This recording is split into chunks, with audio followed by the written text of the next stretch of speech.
kind of live now. Yeah. Hello, everybody. We're just going to leave it a minute because when I was watching the Makercast last month, it took like a minute for me to join, and it was halfway through someone's update. So we're just going to leave it a minute before we kick into it. Oh, I can see it now. Yeah, I can see it live now. Oh, yes. Yes, I can hear myself on an echo, so I just need to pause the video playback. Yes, hello everybody. Yes. Okay, we'll still leave it a minute. We're live, which is good. Somebody's typing awkwardly. It's Looney trying to get something working. Just before we get started, I apologize about how white my face looks. It is a technical thing. I'm not unwell. Or maybe I am. I don't know. That's so loud, Looney. Sorry. RIP headphones users. I'm apologizing for bitluni on behalf of everybody. Yes, that is a common occurrence on this show. Okay, let's kick it off. Hello, everyone. Let's welcome to the Makercast. This is episode 13. I said that in my best Irish accent. Wonderful. 13, like I should say it. But anyways, so this is a show where we talk about kind of our previous month in the world of making and any other maker things that come up. And we're going to have a little fun segment at the end of this one too, that the guys are super excited about. They are not, but we'll find out what it is soon. Okay, so let's kick it off to the person on my right, bitluni. Hello, I'm bitluni. I'm a YouTube maker. Great, thank you. And to his right is Meyer Makes, or Clem. Hi, I'm Clem, aka Meyer Makes, and I'm something like a YouTube maker. Something. You may recognize Clem from Element 14's... Oh, it's changed name though, hasn't it? It's Community now, is it? The show is Element 14 Presents, but the Twitter handles and stuff is now Element 14 Community. Formerly known as Ben Heck Show. Formerly known as Ben Heck Show, yeah. Okay, thank you, Clem. Timon? Yeah, hi. I'm Timon, aka timonsku on Twitter, and aka Professor ProfSparkles on Hackaday.io. I also have a YouTube channel. I have like 1 or 2 videos. Want to get more out there, but I make mostly a tablet. That's my thing. But I also do like little other hacks and stuff that I post on Twitter. Yes, you might recognize Timon from he placed in the Hackaday Prize this year for his damn Linux tablet. Damn Linux tablet. That's the name, is it? Why is that not on the wall behind you? It should be in a frame. It's on the other wall that you can't see, but I can bring it later. Cool. Thank you, Timon. And then finally, Arturo. Yes, hi, I'm Arturo182. I don't really have I have a YouTube channel, but I don't post that much. I mostly make and break things and post that on Twitter, and people like it. We've got our first drinking game. Every time Clems mentions Element 14 or Eisler, you have to take a sip. Element 14, Element 14, Element 14, Element 14, Element 14, Element 14. I didn't bring anything. I also don't drink, so... yeah. Okay, and if you're on my channel, you probably know who I am already, but I'm Brian Lough, and I'm from Ireland, and I am a maker of stuff. Okay, so that goes through the intro section, and now we're going to talk about our previous month in the world of making. Let's go in the same order again. bitluni. Oh, Do you want to go last? Yeah, I want to go last. I'm just retweeting that we are live now. So sorry. Oh, right, I could do that too. Clem. Yep. You're new here, so maybe... Okay, I'll go next. Right. Okay, so in this section, we talk about what we've done for the previous month, and we show off some stuff. So for the last month, I have been mainly playing around with ESP32 things. I'm looking at my desk here, trying to figure out what I was doing. So one of the main things I'm playing around with is the ESP32 cam. I'm gonna get rid of all you guys. Yeah, so if you're familiar, or if you're watching Looney's channel, you'll see he's doing a lot of ESP32 camera stuff, and I'm trying to release a video to ride on his coattails and get all those kind of, fall over clicks from when people are on his channel and just stumble onto mine. So I actually have one of his bitluni camera boards where, come on, focus. And bitluni is a duck now. Bitluni is struggling with a duck, yeah. So I have one of his camera boards. So I made a video about this camera last year, or this board last year, and I had a couple of complaints about it. One was that it was pretty awkward to power, and the other was that it was pretty awkward to program, because it doesn't break out the reset pin. You can't use an automatic resetter. Or can you? Because bitluni created a board that cuts the power to the camera, which in turn causes a reset. So this board actually does solve the two major problems I had with the camera board in my video. So I tell you to go get one, but there's quite a large back order. But go to bitluni's Tindy page and sign up. I know he's actively getting more. So he hopes, anyways. It's a tough time to buy more at the moment because China is kind of closed down for the new year. Yeah, so that too. So you know that joke or that meme around, like, oh, I want to get food, but my mom says there's food at home. So this is the programming board that you want to get, and this is the one that your mom says that she has at home. So this is one this is one that I made a few months ago. I won't focus. Yes, it. I like that button. Yes, Oh, that's a nice button though. So this one is super simple. It powers it using the micro USB, and it breaks out the programming pins here. And it has this weird cutout on the board here because that gives you access to the reset button. It's kind of stupid. But one thing that I have been working on with it, and it's probably not going to work now that it's a tech demo, is I have been playing around with running Telegram, or sending messages or images directly to Telegram from the camera board. And with any luck, if I plug this in and power it up and leave it a few seconds, I should be able to send myself a message. Let's hold up. We'll do this live, folks.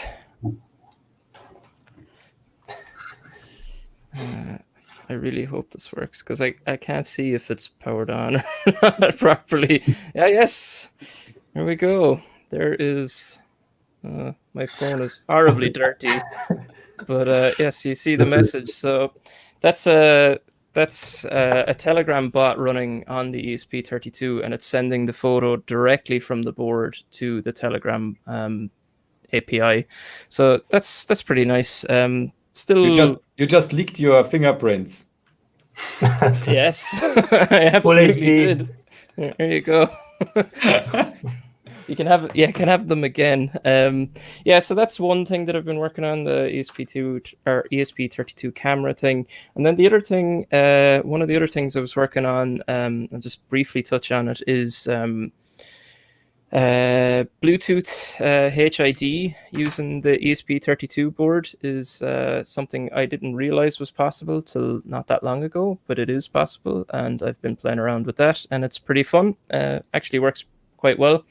And then the last thing I want to show is have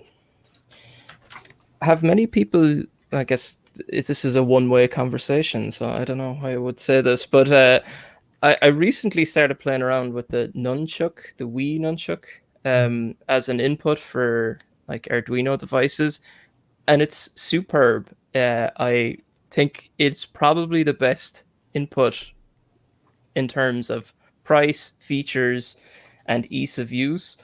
So the nunchuck used to connect into the Wii remote, and they used to communicate using I2C. So you can use I2C to communicate with your Arduino with the nunchuck. And in the nunchuck, it has, I'm super overexposed, but you're just going to have to take my word for it. There's 2 buttons on the back. There is an analog stick, and there's an accelerometer. So you have access to all those things. A nunchuck, if you want to buy it off AliExpress, is about $5. You probably already have some at home. If you have a CEX near you, I bought some nunchucks for that's number €3.50. Yeah, so like they're really cheap. And what else is super interesting about it, and I hope I'm able to focus on this now, is they fit on a standard PCB if you have the layout correct. Where is it? So I have a little shield here, which again, super focusing job, Brian.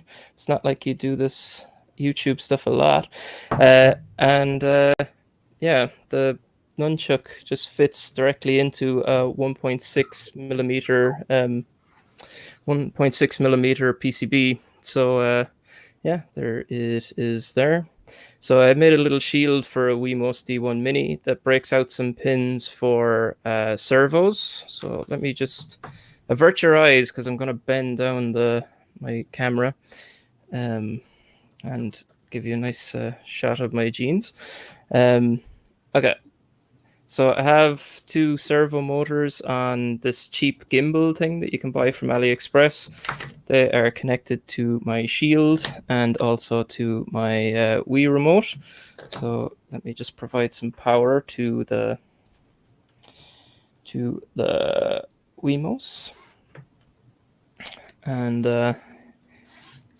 so yeah, this is a nice little robot thing you can build for like it's definitely less than $10 anyway. So yeah, really happy with this. This version of the board has a defect in it. I have the 5-volt and the ground swapped around, so that was stupid of me, especially since it was such an easy thing to like sort out. But yeah, so I've ordered new ones of those. They should be on their way kind of shortly. They're going to be in green because JLC aren't making any other color boards at the moment. But yeah, that's pretty much it for me. So just waiting to get the new versions of them, and yeah, probably make a video then about the nunchuck stuff because I think the nunchucks are great. Yeah, so that's it from me. Clem, do you think you'd be ready to go next? Okay, I didn't know I should show something. So Or you can just talk either, but whatever works for you. Okay, I just need to get a remote and I can show you my latest thing that got released.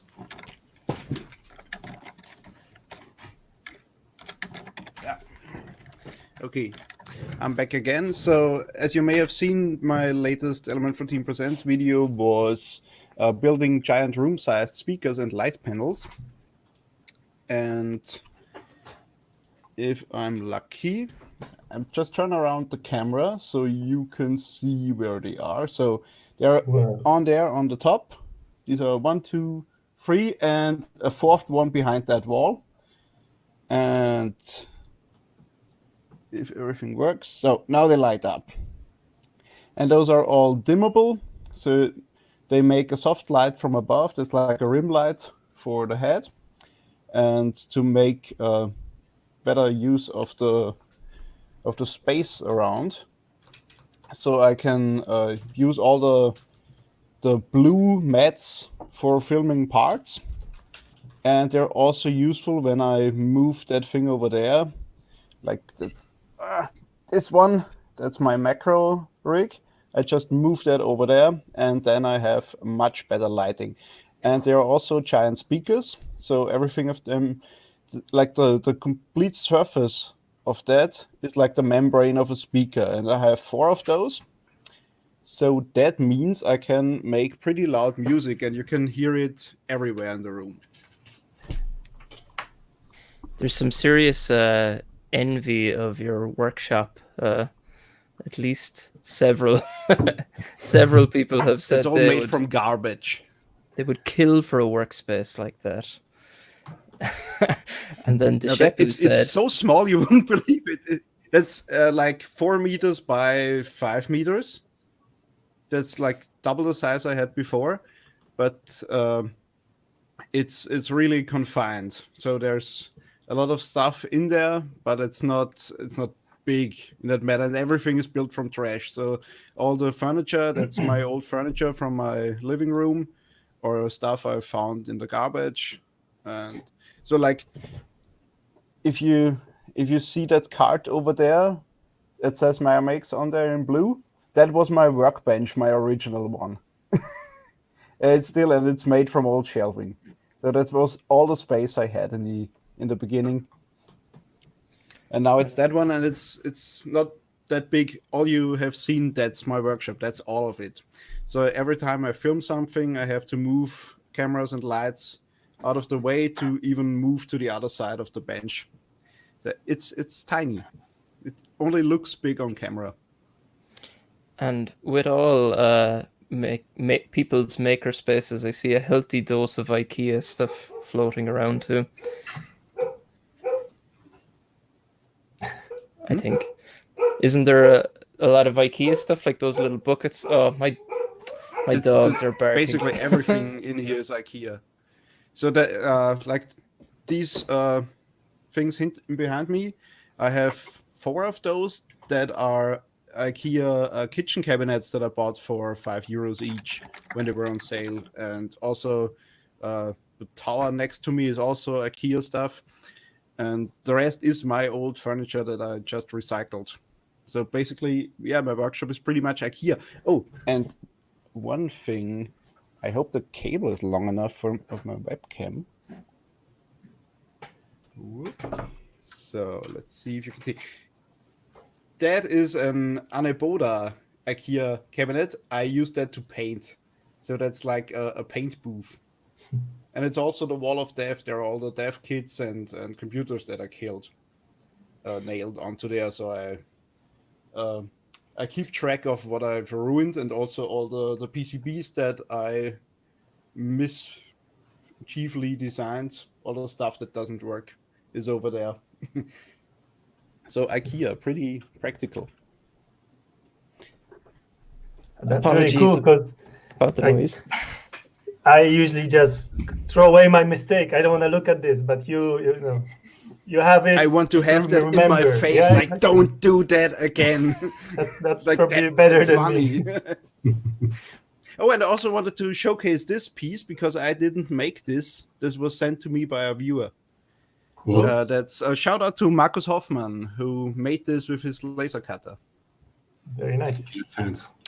If anybody wants to make me things and send them to me, I'm always open for that. Thank you, Clem. Very cool workshop you got there. And Arturo, do you want to go next? Sure, can go for it. So what I've been working on recently is I'm preparing a new product for 10D, and yeah, thank you. So what it is you've probably seen this project on Twitter some time ago. So this is the BlackBerry keyboard, but the interface that it offers is it's a key matrix, so you need like 20 pins. So I designed a board where it translates the keyboard into a FIFO that you can access over I2C. So you just need 6, actually it's 5. One is not functional because it's a PMOD, so it's a standard connector. So you just use the I2C to get key press information from that. So I had this design, actually, if you look at it, it says somewhere, it's like it says November 2018. So I had it for quite some time, but yeah, I had to document it and made it pretty and so on to sell it. So part of that was I need to flash them. I need to test them before I send. So I made this nice test fixture here, which allows me to, I take a board put it here and lock it. It's missing pogos. That's why. So once there's, I receive the pogos, which is what I'm waiting for right now, it will clamp in place, and I can, test everything. So yeah, I don't have to solder the headers because I want to ship without the header solder, obviously, if someone doesn't want them. So it's quite a simple design, actually, because it's just two pieces of acrylic that's laser cut, and then they're stacked together with the clamp, and that's pretty much it. So it was quite simple, but it does its job. And then I can show a bit closer. Let me just switch to my second camera here. So this here, you can see it closer. And I think here is the right way around because it's reversed in the other camera. So yeah, so you can see here the size and so on of it. And then that's one of the things that I've been working on recently. Let me just switch back. Another thing that has recently taken a lot of my time has been this. I don't have a proper name for this yet, but you can see a theme with keyboards for sure. So this right now, it's not really functional because, yeah, there's cardboard. So the plan for this is to have it running Linux and have a full QWERTY keyboard, so you can have a portable Linux terminal. And right now it's just a functional, not a functional prototype, just a design prototype, so I can see how it feels, how it looks.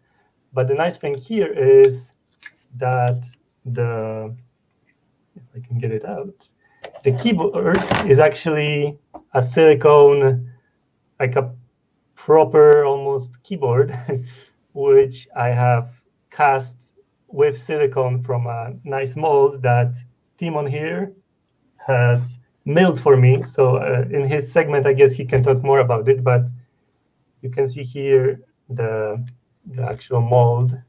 So it's a two-piece milled acrylic, and it's transparent, which is an added bonus because when I actually put in the silicone, I can see if it reaches everywhere.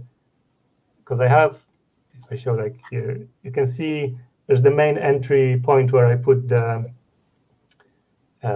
silicone, and then you have 4 like vents where the air, as I put in the silicone, the air escapes, and if there's like an overflow of the silicone, it will also escape through those.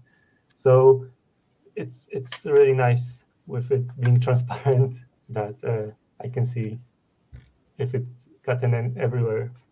And I've been actually, I've been on a casting, I've been casting quite a lot recently, trying to get it more perfect. And I think it's getting better and better. I don't know if I switch here.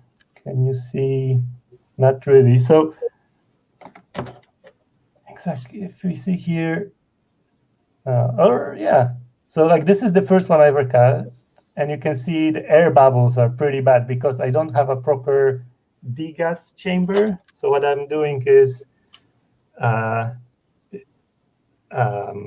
don't have that with me, but this hack where I use a mason jar with a food vacuum, and that kind of does the degassing. It doesn't do like a perfect job, but it's slowly getting there. So which one is it now? I have so many. Let me see. So this is the newer one, and if you exclude these bubbles where it didn't go, so you can see here, it's a lot better. Like it's more solid. There's fewer bubbles.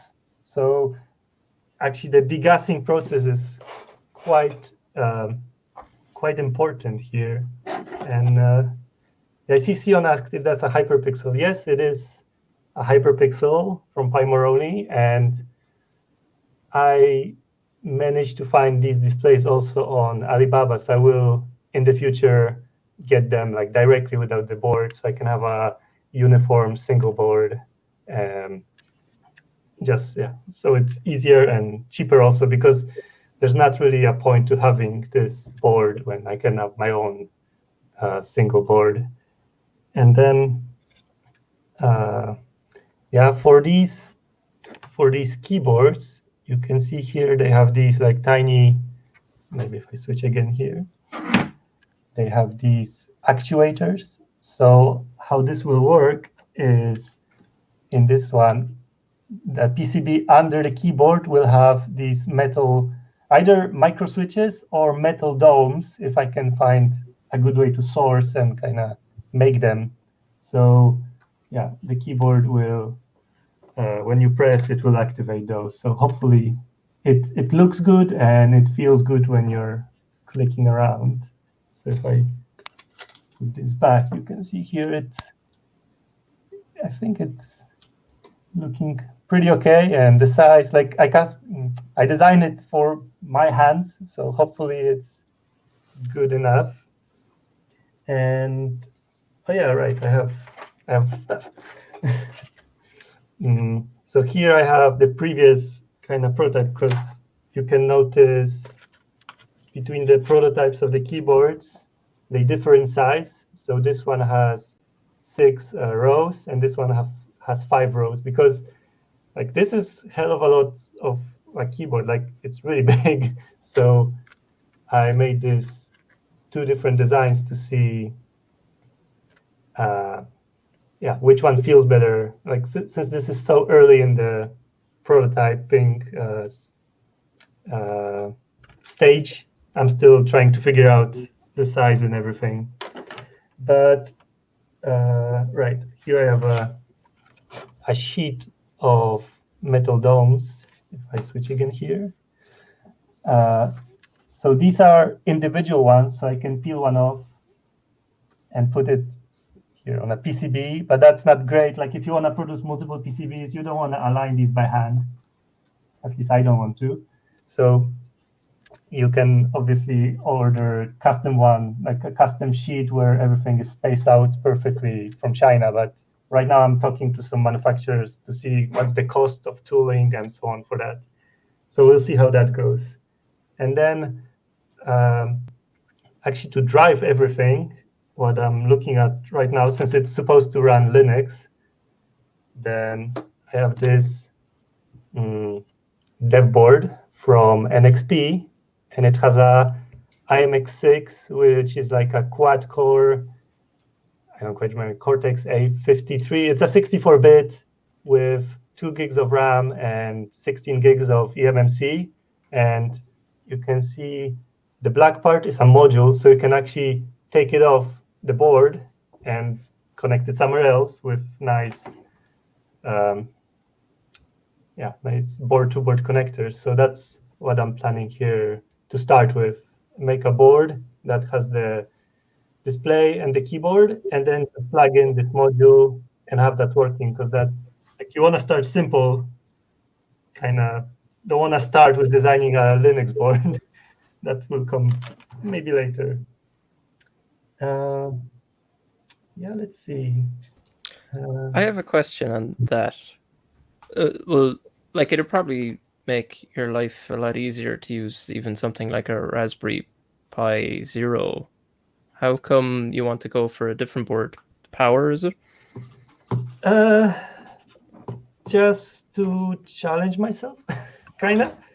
I mean, Raspberry Pi is like the obvious choice, so I didn't want to go with the obvious choice. I think that's kind of the idea here, because if you hear, a Raspberry Pi driven keyboard device, then it's like, oh, another one of those. But if it's like, oh, it's a custom module using, then it's like, it might be more interesting. It's kind of, and also the thing is that with this one, the whole design, since this is the official dev board from NXP, the design files, both Gerbers and schematics for the module and the baseboard are open. So if I get it working with this module, I can easily, like if I have the Linux kernel working, the device tree and all the drivers, I can easily just make my own board based on this, and it will just work. I can't really do that with a Raspberry Pi. Like if I put the work in for Raspberry Pi the device tree and everything, and then I want to make a proper board. Can't. Fair enough. Mhm. Was there something else you wanted to show? Yeah, I'm thinking if I had more. I thought I had so much, but it didn't end up being so much. But yeah, I guess I can keep showing the mold when Timon is discussing his methodology for that. Cool. Thanks Yeah. very much, Arturo. Timon, do you want to go next? Sure. Yeah, I mean, you guess you told earlier. It's a bit of an old news, but back in November, I was at SuperCon. It's like bitluni was as well, and I had an entry for the Hackaday prize, which was my damn Linux tablet, and I've actually won something with that for best design, which was really awesome. Quite overwhelming, actually, to be honest. Lots of people contacted me afterwards about the whole thing, and yeah, it's a crazy end of the year. And I've been working on it in February, this month too, and it's quite frustrating because I'm struggling with getting my screens to actually talk to a tablet. I'm currently trying to get this working. It's an 11.6-inch embedded DisplayPort display, full HD. And I've also got my new revision for the motherboard. Lots of dangling, if you see there, but this little fellow here is basically converts it to the pinout for embedded DisplayPort, and I can switch that out between that and actual DisplayPort. And this what works. I can actually drive my main monitor with this. So yeah, issues that I had before are now fixed, which were hardware related. But it doesn't want to drive an embedded DisplayPort panel. I've tried 2 of different ones and none of them worked, which is really frustrating because technically DisplayPort and embedded DisplayPort, they're practically the same thing. Not much different there apart from like backlight PWM control or something like that. Currently suspecting that it's somehow device tree related because it was complaining about a certain bitrate mode not being available. Like it tried to use a very low bitrate for the display, and the Jetson set says no, I don't have that. But it does, and then I actually worked with Grogu. I bet you know him from Twitter too. He helped me a lot with all this device tree stuff, which was really new for me. I learned a ton there, but sadly we did not get far. So I'm still struggling with that. I have no idea what's wrong, which is kind of frustrating because I really want to get going more with other stuff. There's so much I want to do, but I'm stuck at this really basic part, which is just getting the display to show a picture. Yeah. But let's see how I get on with that. NVIDIA is helping a bit, but it's a very slow process. So let's see. I'm at least a bit hopeful that we've figured it out eventually. Then next thing I guess was, Arturo already shouted. We partnered up to do the silicon keyboard and I offered to mill the mold for him because 3D printing is like it hits its limits with these like tiny features. I can't show much physically because I have to obviously send it to him, but this is my shitty test cast, which is the same thing that he has, just orange and bubbly, I guess. But I can maybe show you the Fusion 360 toolpath if you're interested in that. Let's see if screen sharing works. Can you see? Yeah, I think this is visible. So I do all my milling, milling setup in Fusion. So it's like the CAM part of it where you program your toolpath. And yeah, it's a fairly long setup. So if we like simulate the whole thing, I think all in all, it's it was like 1.5 hours per side. So first it does like a facing of the stock, and then slowly like mills it down to like the tiny features. So first like a lot of rough passes. Now you can simulate the stock too. It's like a cool feature of Fusion where you can like simulate how it actually removes material. Yeah, this part takes a long time. It's all these tiny holes, and this is still the roughing pass, so that usually takes not that long. But when it tries to like make it nice, and now when you see it yellow, it like kind of polishes it up, just barely removes more material. But it's really important to get like go over all parts of the mold several times to get the best surface finish you can. I mean, you will always still see tooling marks, but you can get them down to like a amount where you can probably polish them away with like a tumble polishing thingy or something like that. Yeah, but that took me like, I don't know, 2 or 3 days to set up and then mill. I milled this on an other mill, or now called Bantam PCB milling machine, which is a way more complicated name. But I have this at work, so I can have access to that. I didn't buy that myself, but it's a really, really cool machine for these like small, intricate things, like making a mold or milling PCBs. It's quite fun to work with if you have like a tool like Fusion, because before that wasn't free in Fusion. You only had these really bad tools, to be honest, to make like more complicated tool paths. Like doing 2.5D milling is like pretty easy, but if you need to do, like if you look at the back of this, like these tiny pegs that are in the model, like these little things, milling those, like setting that up is quite difficult, because this is like 1 millimeter in diameter, and it's like a very shallow cone, I guess, and then getting that to a somewhat accurate representation in the actual piece, takes some computing, and unfortunately Fusion does that quite automatically. Yeah, it's a fun process.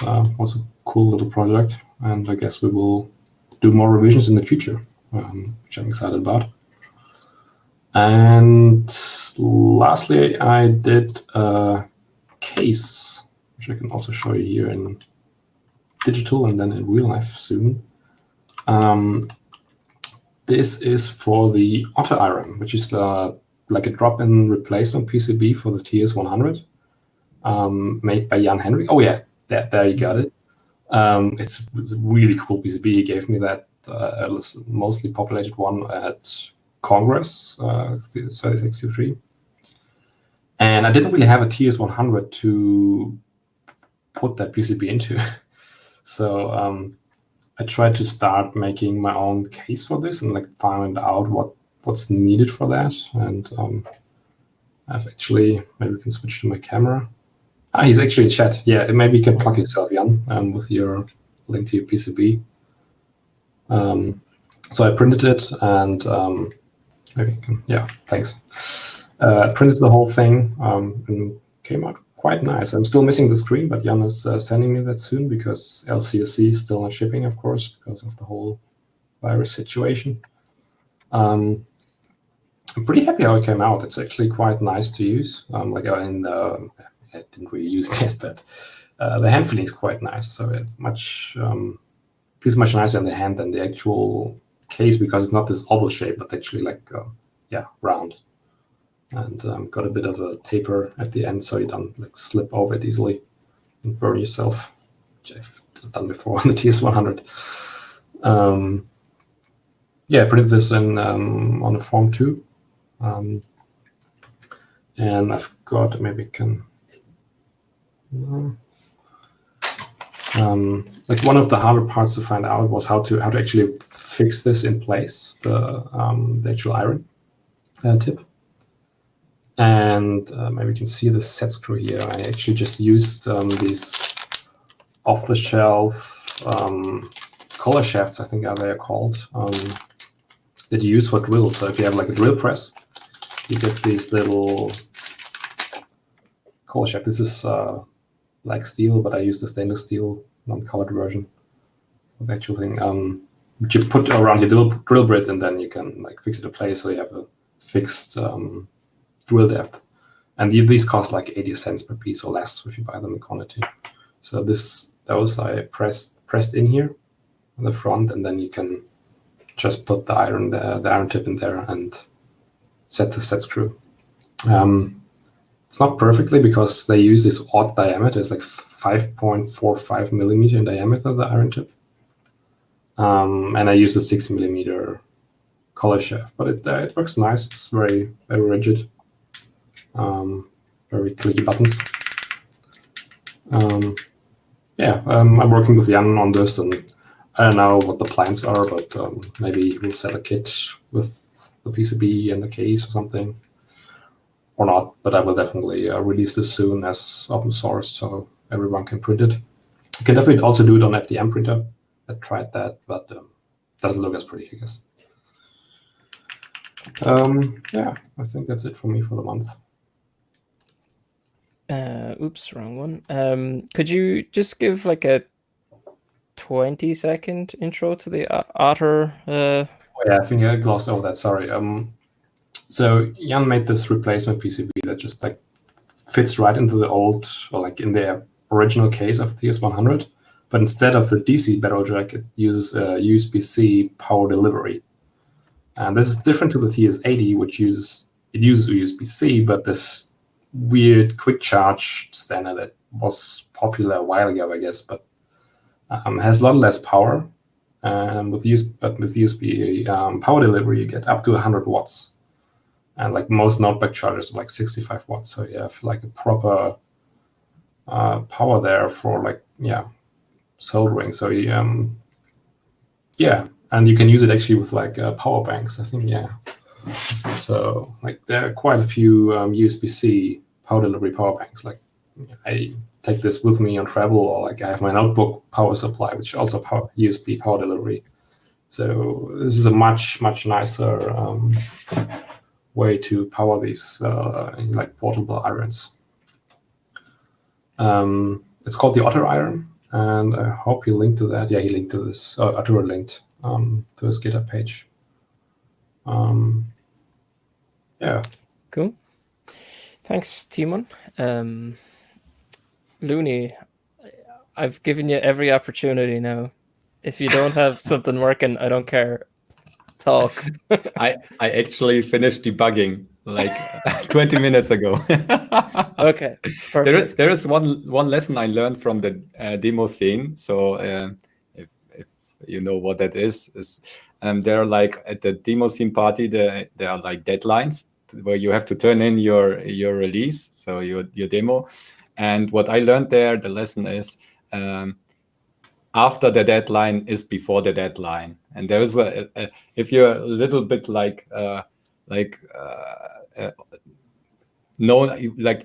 tricks, like you turn in an executable that simply crashes, and then the team, the organizer team, will review it and see it like after an hour that it doesn't work, and they will come back to you to quickly give you an update. So we had like fixed, like coded until like 10 minutes before the actual showing of the demos. So and that worked as well. So, but first, the other project that you was talking about before was I made like the time lapse thing with the ESP32 cam and my programmer thing. Like really easy project, and the code is janky. I even saw some comments it doesn't even work to set the interval properly, but I don't know if this isn't just like a JavaScript error or something, so I have to check on that. But people love that thing. I don't know. It's I had like 30 pieces and all were instantly gone, and then I reordered like boards for another 250. No, I ordered like another 50 pieces. Those were sold out instantly, like within half an hour. So some people were asking, I just got a mail that the board is available, but it isn't. And actually it was like sold out within minutes. and I shipped all the pieces, and then I reordered, like, because with PCB assembly at JLC PCB, it's still like complicated to do penalizing, and so you have to do some manual work with an external tool, and I didn't want to do that before, but there was like a backlog of 150 people that were still waiting for the device, so I had like to put another several orders. That I thought, okay, I will pick and place them myself with my pick and place machine, and ordered like penalized boards for another 250 boards, and then there was like it was like the last day before this deadline for the Chinese New Year, and it stated that they will do the regular green boards stuff. They were still doing that, and they would manufacture it until like 27th or something of January. So that was okay, but to pick and place them myself, I also needed the stencil, and the stencil screwed my order over, and it's waiting there until they come back from the vacation, and just waiting for the stencil. The boards are already finished and waiting to be shipped, but I have to wait for the stencil as well. And then I got like an update from JLC, it was 2 days ago or something, that the government shut down, like because of the virus, coronavirus, they shut down until the 10th of February. So everyone that is waiting for the boards has to wait like another, because I'm using regular shipping. DHL Express was annoying last time, and it would probably be like another 3 weeks or something before I get them and can ship another 250 boards. And the worst about this is I have already like a backlog of 400 people that are waiting for the boards. So 250 are coming. But meanwhile, LCSC managed to ship like all the parts. So I need at least the pin headers or the female headers. And LCSC managed to ship before the vacation. And I ordered another 200 for 200 boards parts, and it's waiting to be shipped, I think, right now. So I will just probably order another boards for, I don't know, 300 more boards or something to get finally the pieces shipped. So and it was like a cool project. It was like a quick and dirty thing to do, and after that I was a little bit burned out. I think I had a lot of stuff going on around New Year and so on, and I hit the 100k subs back then, and I'm still waiting for my award. YouTube wouldn't ship it by themselves. I had to complain that it's like there's an extra page for this where you can apply. No, they will send you a notification automatically within 1 week, and then you have to you get this key and you put this in on this page, and they will send you the award. But they didn't. So after 3 weeks, I sent them it was like after 2 weeks or something, sent them to the support an email. Yeah, please check on that, and got a can't answer. And after I asked again, they finally, I think I will get this in a few weeks, and then I will get I will do a best of bitluni's lab for the last 8 years. And then after that, to do some chilling stuff, I started to work on the USB host stuff again. And this is my mini computer thing.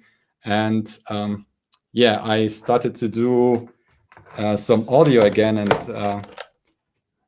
this is what I have. This is like a MIDI device. So if you don't know what MIDI is, it's it's not creating any sound. It just sends the notes that you press on the keys to the computer that's connected to.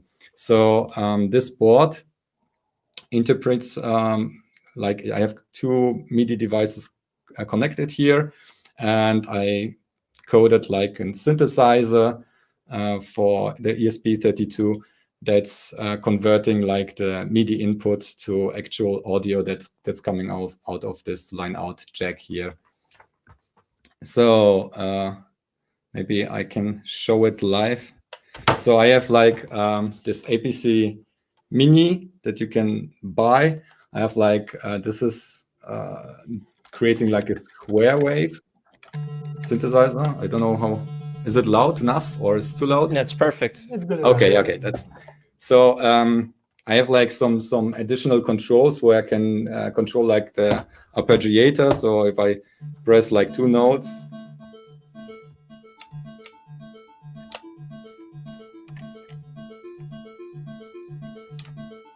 and then I can press sustain. So it will play for itself. The ESP32 manages this by itself, and then I can go on with a sine wave and play the other keyboard and do some stuff here.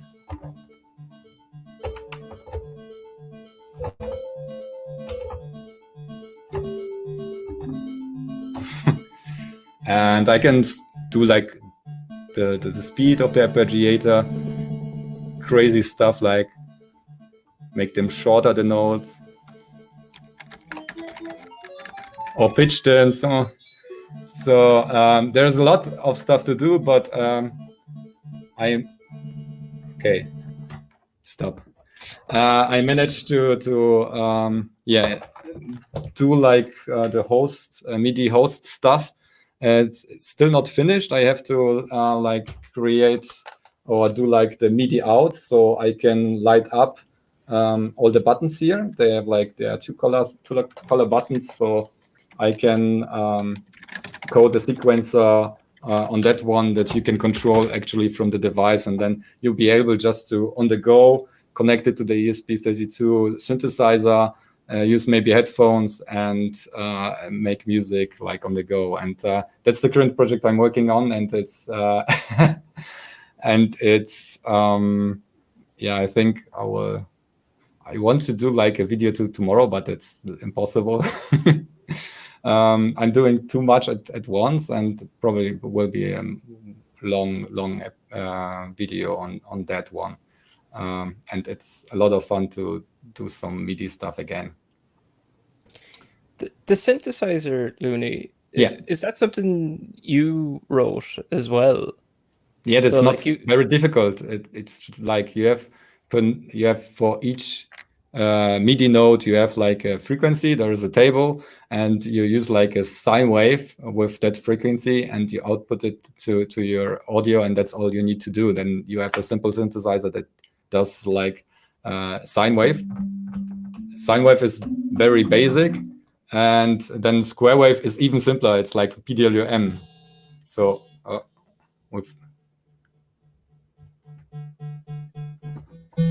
So this is very simple to write. But then you have like you can make it even more complicated, which I've done before, but I'm recoding this one properly with some low frequency modulation, where so you have like slowly varying amplitude or frequency of the synths and stuff like that, and some filters like reverb.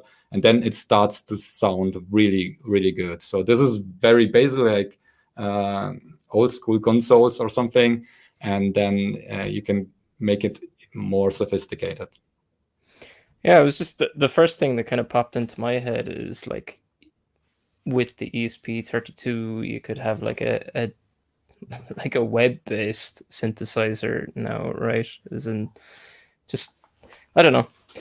Yep. But you could do the synthesize. I did this already, like web-based in your browser. You have like super powerful audio HTML5 audio interface within the browser. So it's really not necessary to like connect the ESP32 to that as well. So if you have a browser and a MIDI keyboard and you connect it, you can simply access the MIDI keyboard from your browser and create a sound on the device you're using the browser. That's no fun. You want it on a little. You want it on a little board, right? Not on your PC. No, that's super cool, Looney. Is that Is that all your updates, or do you have more? I think that's all. Yeah.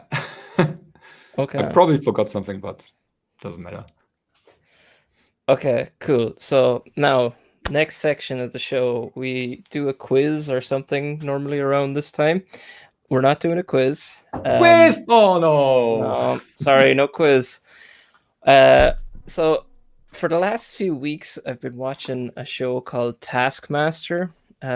It's on British television. It's excellent. I highly recommend it. I'm sure some people in the chat have seen it too. But so we're going to do our own Maker version of that. So I don't know what we're going to Task Maker. Let's call it that. Yeah, sounds good. You can put down your pens. All right. Okay. So the first thing that I asked everybody to do was, well, I asked them to get a pen and paper, but that's for a later thing. But okay, so what we're going to do is we're going to have a couple of different challenges, and whoever gets the top score wins. So the first thing I asked them to do before the show was I asked these four fine gentlemen to bring the most useless Maker-related item they had, and I will judge which is the best useless Maker item. So let's start with bitluni. Oh, really? I have a long story about that item. Maybe you want to do me last. How long? Like maybe 2 minutes? Is this okay? That's okay? Okay, let me grab that. So I thought about like showing stuff like that one here. I paid like 100 euros and used it like 3 times, and an actual pump like this does a better job and costs like 100 times less. But I found something that's sitting on my shelf for a long time, and this is actually the stuff. So can you see what this is, or like guess? It's a cast for your hand. It's a cast of your hand. Yeah, it is actually, and I have two more of these, and that was like a project. It's useless because it's sitting on my shelf. I have done like 2 more of these. I have 3 casts, and it's sitting on my shelf for as long as I have my channel. I think it's like 7 years or something, and I never did anything with that.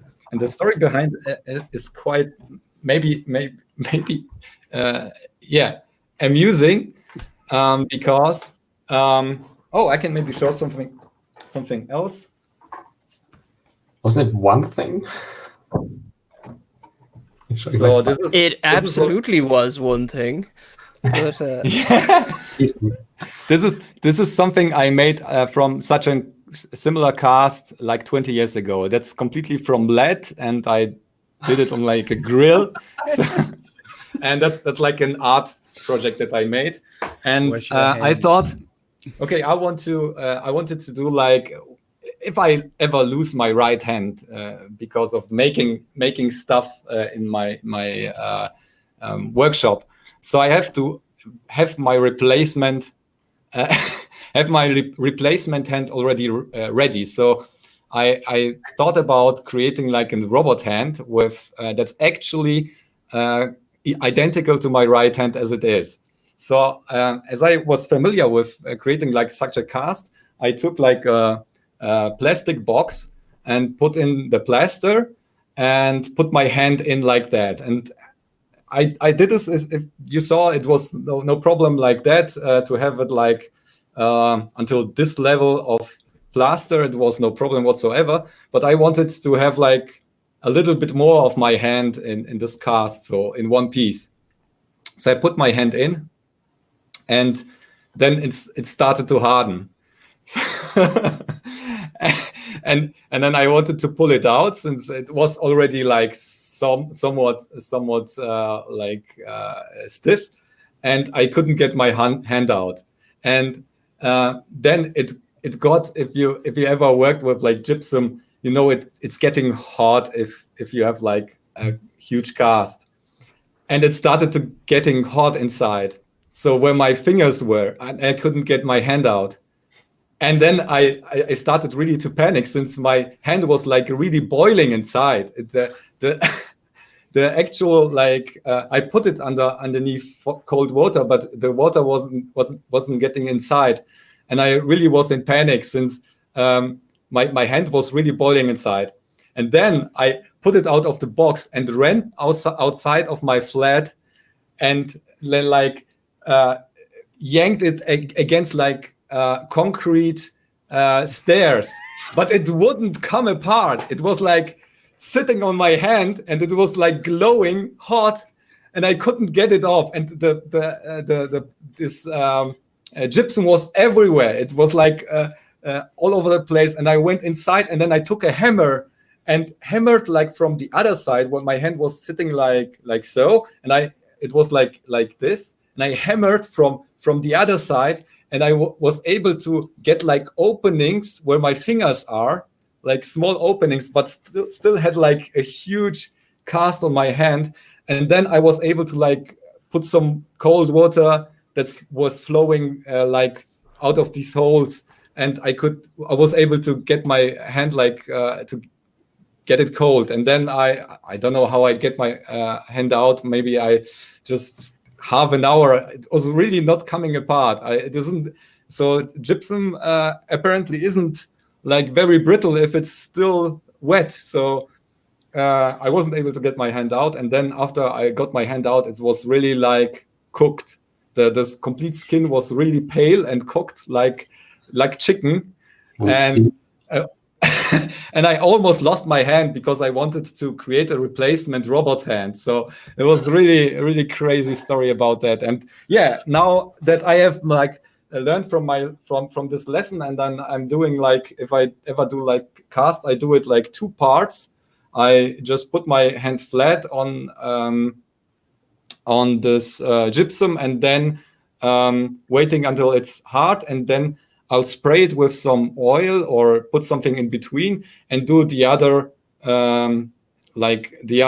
part on top, and then I can put this like it's like 2 parts. Maybe you can see there is like a seam inside, so it's a 2-part cast, and I could like simply take it apart and put it again together, and it's like a complete mold. But I never used it, and it's sitting there huge, and I have 2 more of these, and yeah, quite crazy story. Yeah, I'm going to cut you off. That was an amazing story, but you clearly did not watch the YouTube link I sent on the No, chat. I didn't. No, this is like this thing where you literally show up like, say, that useless automatic desolderer thing. That was almost the perfect entry, except you.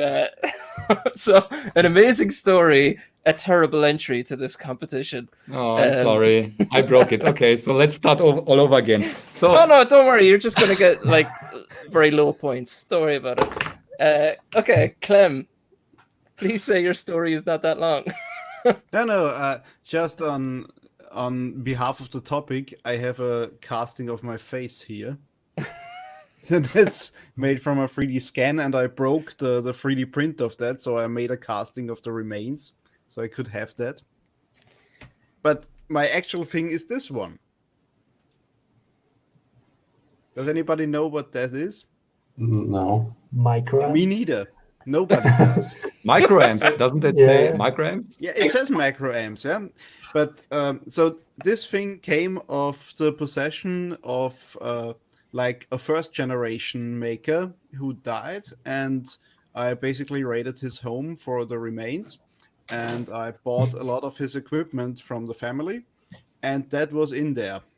And it has to do something with RF, because that guy was an RF technician at the TV station, the Austrian State TV, for the past 40 or 45 years.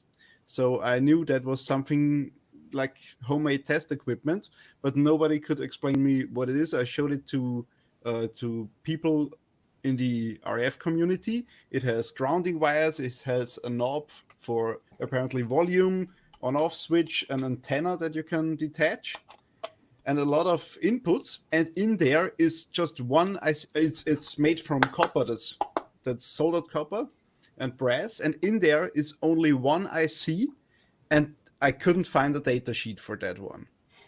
So I have no idea what that does. But I keep this just to remind me that somebody could. Very cool, and nobody would ever find out what you do.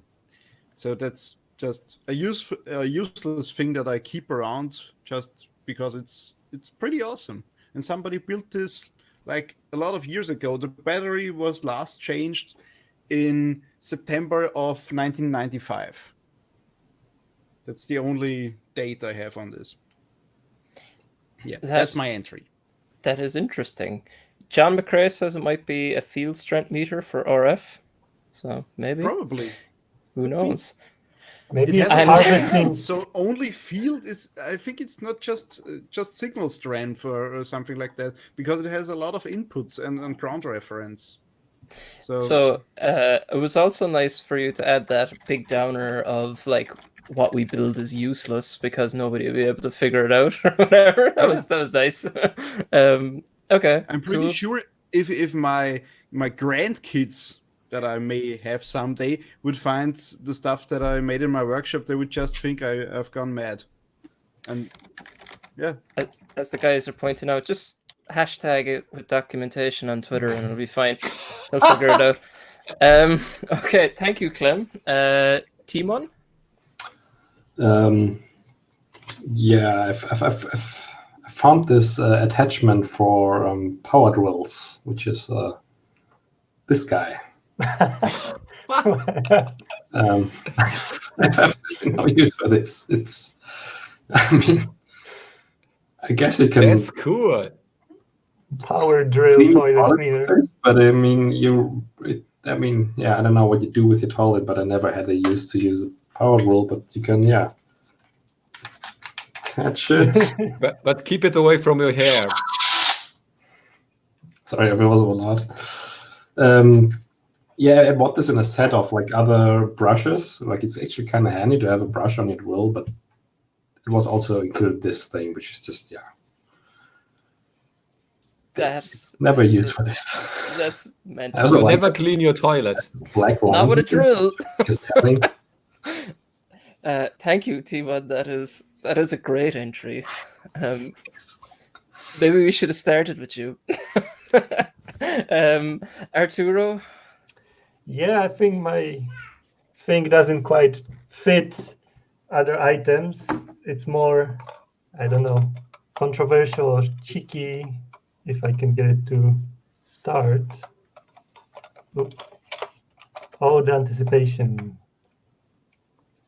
So what I have, and I have to prefix also to that, it's not a commentary on the person who made it. I have this LED cube designed by Greg, and I'm not saying he designed a useless project, but I made this by hand, 6 sides, 500 LEDs each. It took like 2 hours per side. So it's like 12 hours of work to make this LED that kind of in the end feels like it's pretty, but it's not really useful. And then my workmanship is not great because it's 3D printed, so it doesn't quite fit here. And it falls apart. So yeah, I don't know if that fits the theme quite, but I think you know what I mean. Like, it's pretty, but pretty useless. That actually does fit the theme quite well. People do that type of stuff all the time on the show. But I just want to mention it's not a commentary on Greg's project. Sorry, Greg. Arturo hates you. Okay, so my official scores for that first round, the prize task is what that's normally called. Bitluni, 1 point for his cast story. He would have gotten more points if he did the automatic desolderer. Arturo, 2 points, because although it is like not particularly useful, it being aesthetically pleasing is its own use. Oh, so yeah. 2 points for that. Meyer makes 3 points for you for this mystery box, whatever that is. Doesn't have a particular use, but it has a cool story. And Timon, 4 points for the toilet brush adapter for the drill, because what is that about? Okay, so 1 point for Looney, 2 for Arturo, 3 for Meyer Mix, and 4 for Timon. I have another entry. Let me. No, you put that back. That is the most useful thing known to man. Okay, so the next one is a challenge. Right, so there's 3 rounds because that's my favorite number. Yeah, so the next one is a challenge. I want you to get 2 things for me as fast as possible. Whoever gets them fastest wins. Okay, I want you to get a resistor and a lit LED. A what? A resistor and a lit LED. There's a resistor, and there's 2,000 lit LEDs. LED and resistor. Is it lit? It has to be lit. Oh, it has to be lit. And Okay, but There's I like that this is going. Timo. And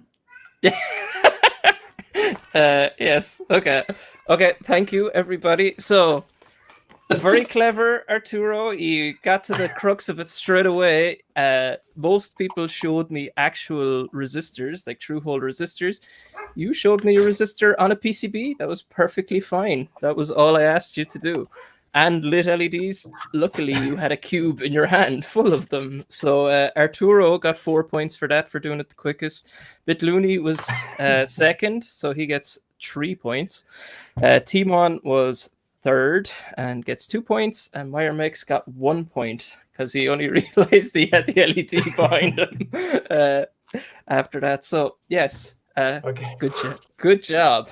Okay. Did people like that one? Okay, the next one I have is not as makery, but it's kind of interesting, right? So I asked you for a pen and paper. Okay. What I want you to do, and I'll explain this first, right? I want you to write down the lowest number, right? The lowest number between, let's say 0 doesn't count. So anything greater than 0. It has to be a whole number because you're not going to do 1.1s or whatever. So it has to be a whole number.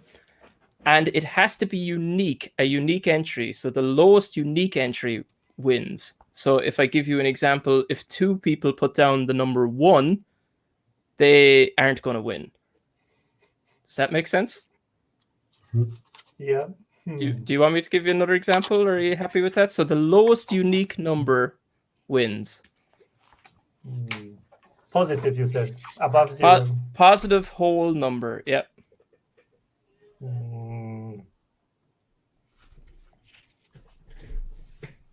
Maybe it shouldn't be this small.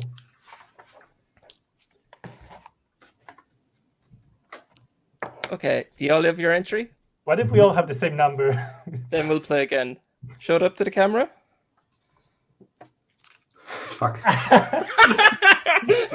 Oh, So nice.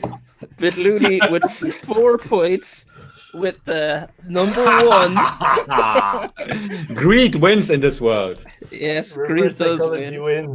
wins. Meyer makes. I'm surprised you did 4. Like, that doesn't even make sense.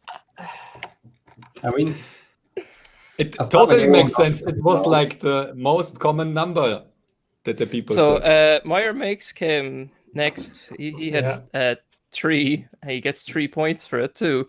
And then Timon and Arturo both came joint last, so they get 1 point each. Do you want to do another round, or are you happy with those? Yeah, I want it another might 3 be. points. But I think it might be interesting to actually do another, because now we know the thinking. Yes.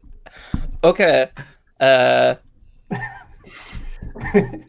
Without showing something you have already shown, the fastest person to show me something that was made by another maker.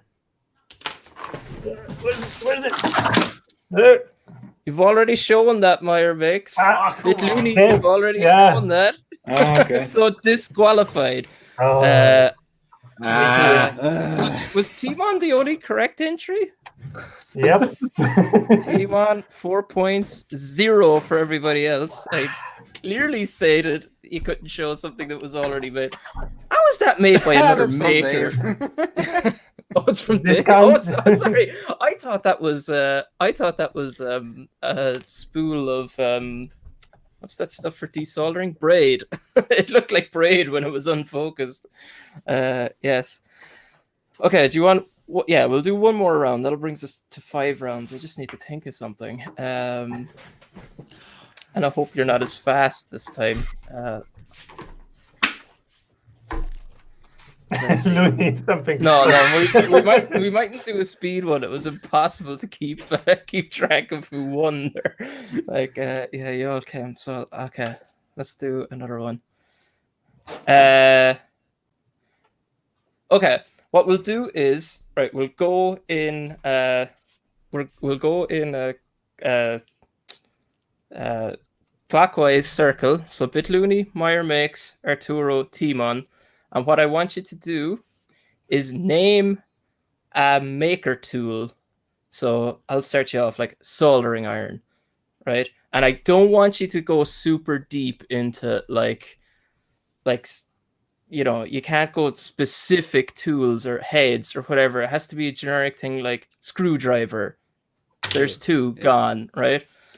Because we'd be here all night if you were like Keatley multimeter, Fluke multimeter. Okay, right? Oh. Understand? I'll give you like 2 seconds to answer. Okay, stop looking at your bench for inspiration. Okay, bitluni, name a tool. Solder. Meyer Makes. What? He's gone. He's gone. Okay, so Meyer Makes is out. Thanks. Arturo, Calipers. Timon, Wire stripper. Looney, Exacto. Arturo, Shit. I didn't prepare. out. Yeah. So, Meyer Makes, then Arturo. Damn. Okay, Timon, Hot air gun. Looney, Ruler. Timon, Flux. Looney, Tweezers. Timon. And he's gone! Nice. Okay, and then it was Looney wins. So Looney gets 4 points on that round, followed by Timon with 3, Arturo with 2, and Meyer Makes with 1. Now I have to actually do some maths in my head to figure out who won. Who do you think? Entertain the folks, guys. Look, We have an shiny. obligation here. Solder is not a tool. I accepted it. Show I me have your another- RGB blinkies. I have another useless tool that I prepared here. These things. Oh yeah, They that's never work. totally useless. Everyone has one, but no one Yeah. uses them because they don't work.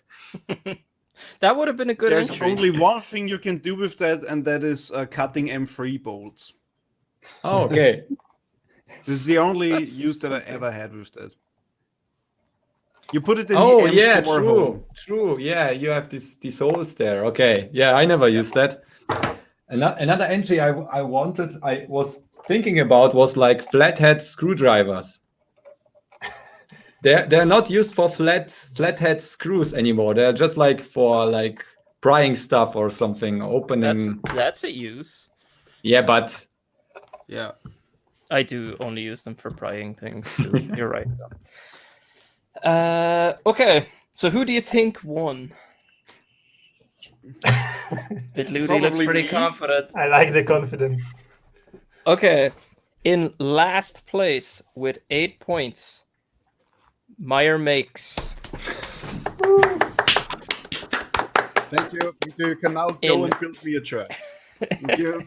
In third place, Third. with 9 points, was Arturo. Woo! Thank you. I dedicate this prize to my parents. Yeah. Okay.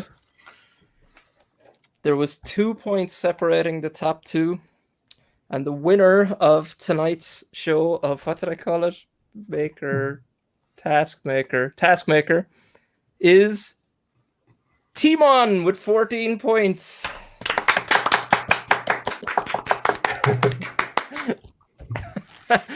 Maiko said he claps in real life. I've done that before. On Sion's stream, sometimes Yoz comes in and waves, and I've waved more than once.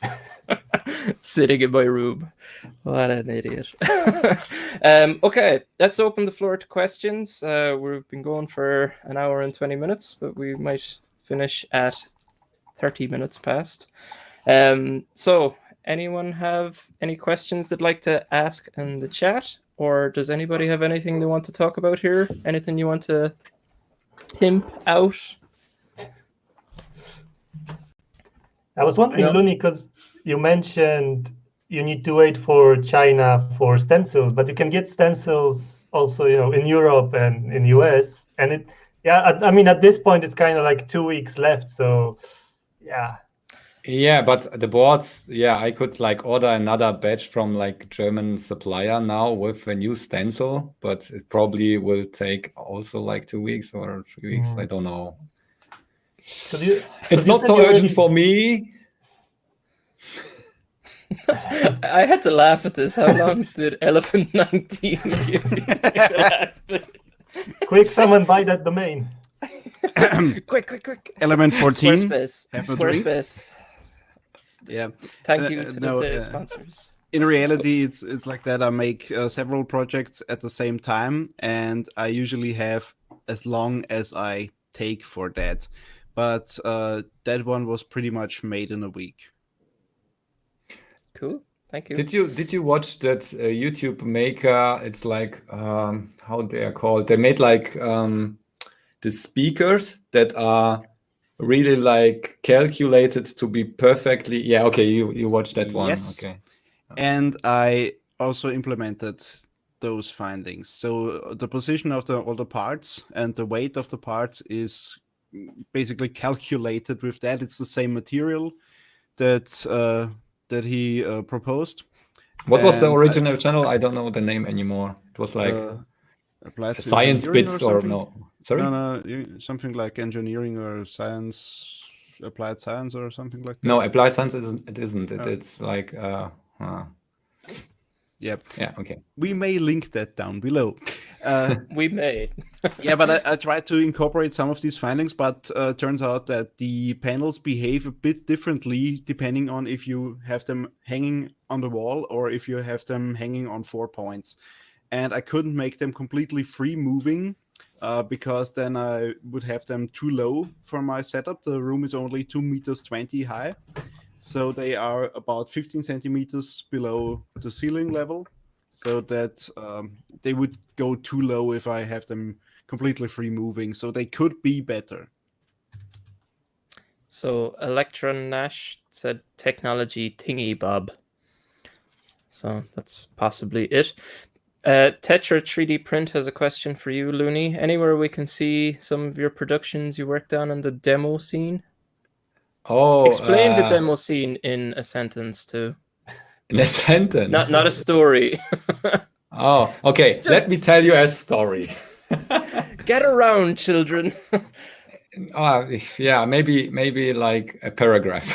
Okay. So demo scene that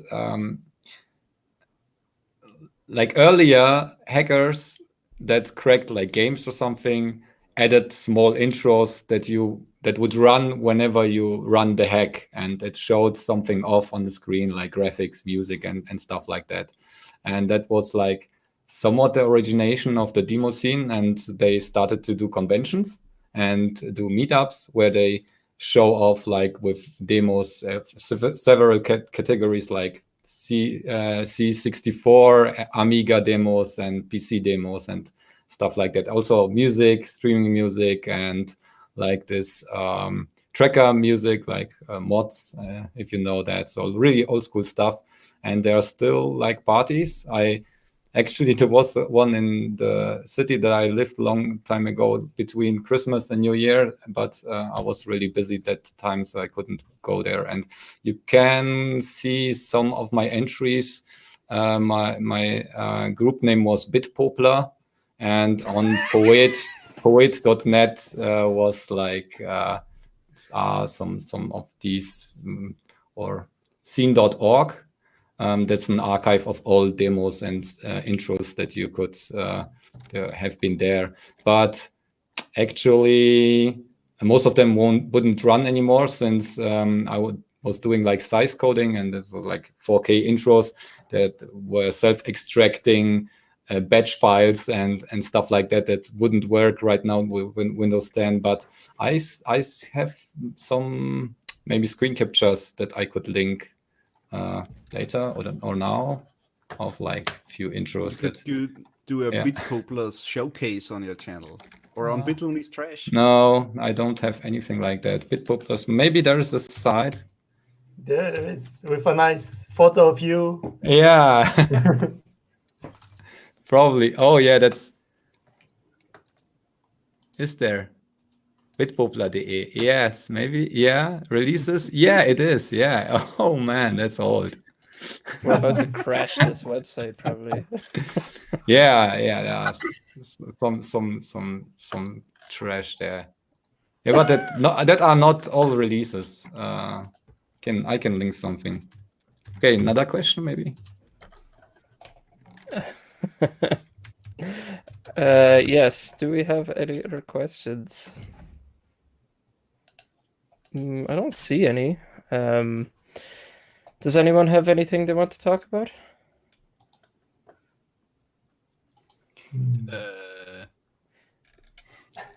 Hackaday convention in where are we going? Yeah, Belgrade. Yes, that's Belgrade. A good point. Before that, there's Berlin Maker Fair. Oh yeah. Oh yes, Berlin. Yeah. Yes. So who's going? Who's going? Maybe. Looney is. You better be going. Yes. So if anybody is around at Berlin Maker Fair, make sure to say hi to us. We should be at a table called 4 out of 5 stars, but in German, whatever that is. 4 von 5 Sterne. That. That. Yes, and also a few of us here will be attending Belgrade, the Hackaday conference in Belgrade. So say hi if you're at that. May 9th. May 9th. Yeah. There is still tickets available, I think.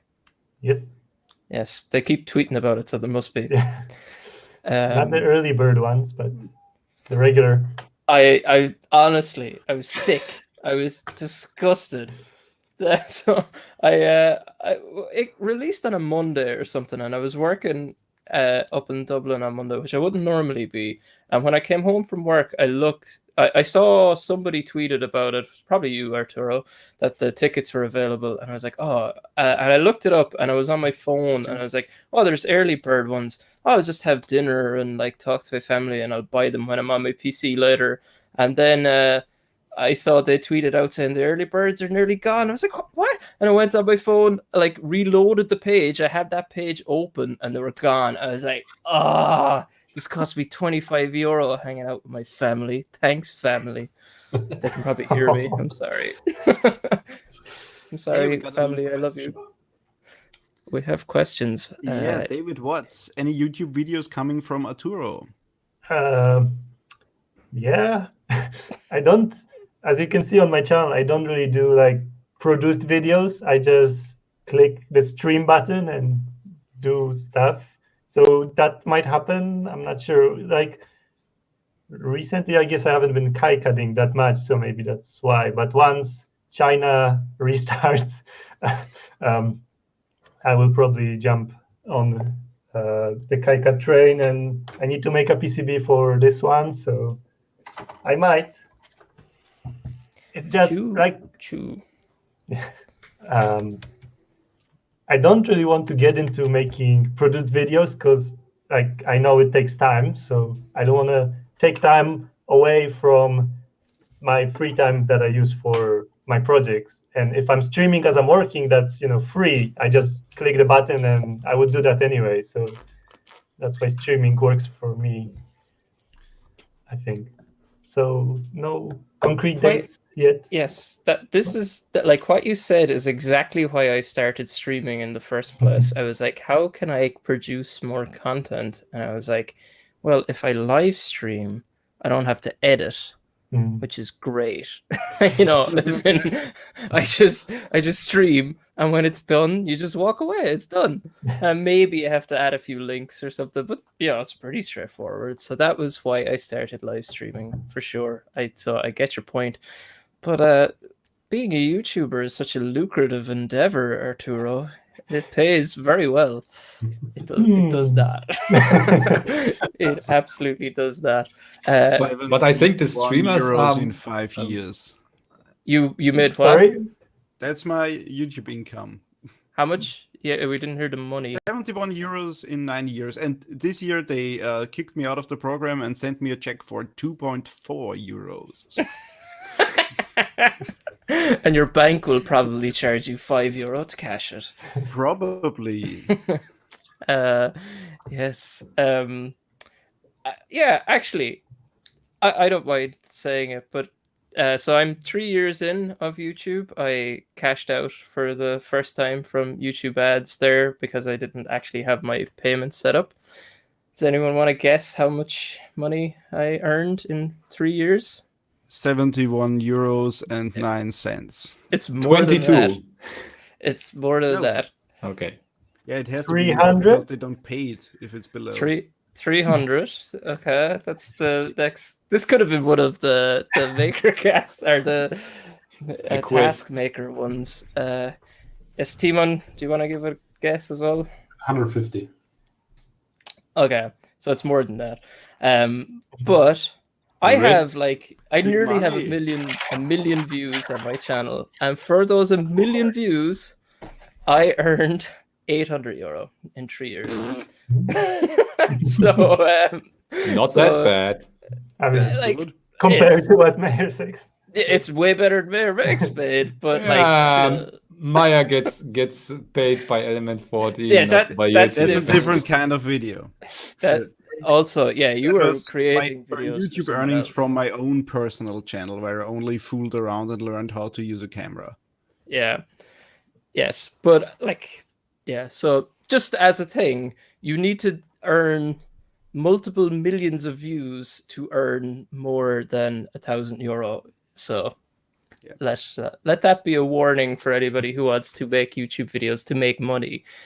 There's probably better ways. Yeah, maybe the maker scene is a too small niche for being a true. YouTube working person. If you wanted to make money doing YouTube, you should make cooking videos probably, because they have a broad appeal, right? You should just pop your pimples and film that in macro. That's the new hot shit. No thanks. It really is. It gets tons of views since the toy channels are gone. Weird. Did I miss any questions on that? we could go across. No, I don't think so. So I think we're gonna finish up. So will we go around the table if you have anything you want to talk about? Although I've given you this opportunity already, so just say bye to people. Looney, say what you want to say. Goodbye. Meyer I'm makes. done with you now. Yeah, that's I true. let you take a little sip. Element 14. Oh, Eisler. yeah, maybe one thing. I really would love to create some merchandise, but I don't have the time. So if anyone knows someone who does t-shirts or t-shirt designs or sticker designs or anything, yeah, please contact me or something. I would love to work with somebody talented. I want somebody to make videos for me, edit videos for me. I have some household tasks I could do with a little help with too. If anybody is interested, please let me know. We have a viewer request here. Element 14. Timon. Elephant 17. Timon, what do you got for me? That's all you have. Thank you, Timon. Arturo. I'm just gonna be like, follow everyone, subscribe, ring that bell, smash that, Smash that like button. smash that, yeah, all that. Slap like. Do all the No. things. Buy everyone's things on Tindy and such. Yes. Oh thank yeah, you. I want someone who just copies Brian's simple projects on Tindy, since that they're apparently more successful than everything I do, and who Says puts the it for guy me. with 200. There is a fake power blocker on Facebook. No way. Yeah. There is. I've No. linked your Tindy store. I don't know if that's as good as mine. Where? But Where? it's basically the same thing. Wish.com. Oh, you need to link to this. Well, let's do this. Let's see my heartbreak live on air. It's send it to you on in the wish.com. Yeah, it's just some dude that had the same idea. Yeah. Well, I don't know if I ever showed this before, and we're getting away from what we're meant to be doing, finishing. But you could buy these things on AliExpress. They're breakout boards for, male and female USBs. You could recreate a power blocker with these. Like, literally just solder 3 out of 4 of them and you'd be done. Now So- you have the road to mass production. There it is. This is it. They don't have my amazing branding of Or a a word soldering that Slap iron. on a sticker, everything goes. nobody knows how to pronounce my name unless you know me. So people are like, power blower? What? Yeah, power blower. Power blower. The power blower, yeah. Perfect. Yes, actually, I am going to do something similar to Lough. I am in the need of somebody who does 3D design for an upcoming project, an LED matrix project. If anybody is interested in talking to me, reach out to me on Twitter, and hopefully we can make it worth your while. But it won't be worth your while. I just told you how much I earn from YouTube. It's not a lot. Yeah. Okay. Yes. Thank you, everybody, for joining. I hope you liked the first version of Task Maker TM. Hopefully it was a bit of fun for you, and thanks a lot. Next Makercast will be on somebody's channel, who knows what. Keep an eye on our Twitters. It will be on the first Sunday of March, and thank you. Bye-bye. Goodbye. Bye.